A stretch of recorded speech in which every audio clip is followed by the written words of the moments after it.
tous mes bien-aimés, mes frères et sœurs en Christ, en Jésus-Christ. Oui, aujourd'hui nous allons parler du travail. Est-ce qu'un chrétien ou une chrétienne doit travailler? En réalité, depuis la création du monde, le travail est un plan de Dieu pour ses enfants. Donc Dieu avait prévu que ses enfants devaient travailler. C'est ça que lorsque nous lisons dans Genèse chapitre 2, verset 15, la parole de Dieu déclare: l'Éternel Dieu prit l'homme et le plaça dans le jardin d'Éden pour le cultiver et pour le garder. Dieu a placé Adam au centre de sa création, dans le jardin d'Éden, pour le cultiver, pour le garder. Dieu avait confié à l'homme la gestion de la terre. Oui, la gestion de la terre. En travaillant et en la cultivant. Non pas servir la terre, qui est une création de Dieu, mais servir le maître qui crée toute création sur terre, le maître qui nous a créés nous-mêmes. C'est-à-dire que nous ne devons pas être esclaves du travail, mais nous devons être esclaves de la parole de Dieu. Mais aujourd'hui, nous trouvons des chrétiens, des chrétiennes qui sont esclaves du travail et oublient le travail donné à Dieu. Travailler pour l'œuvre de Dieu.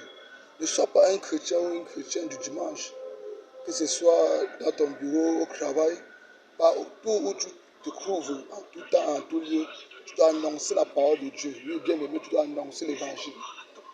Tu es au chantier, annonce l'évangile. Tu es au garage, annonce l'évangile. Tu es au bureau, annonce l'évangile. Oui. Parce que d'abord, l'évangile, c'est une puissance. Et c'est un travail. Lorsque notre Seigneur Jésus-Christ avait donné pour ordre aux disciples dans Matthieu 28, verset 19, il est écrit: allez et faites de toutes les nations des disciples, les baptisant au nom du Père et du Fils et du Saint-Esprit.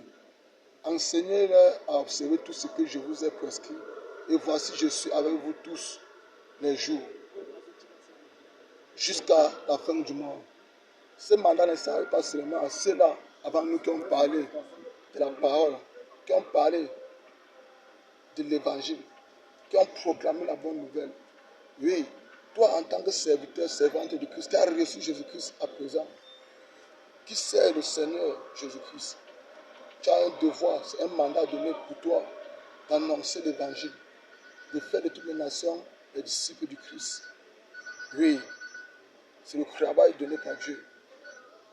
Si toi tu fais la mission de ton patron au bureau, lorsque ton patron te dit viens, tu pars par ici, tu montes, tu cours. Si le maître et le Seigneur te donne une mission, tu ne le fais pas.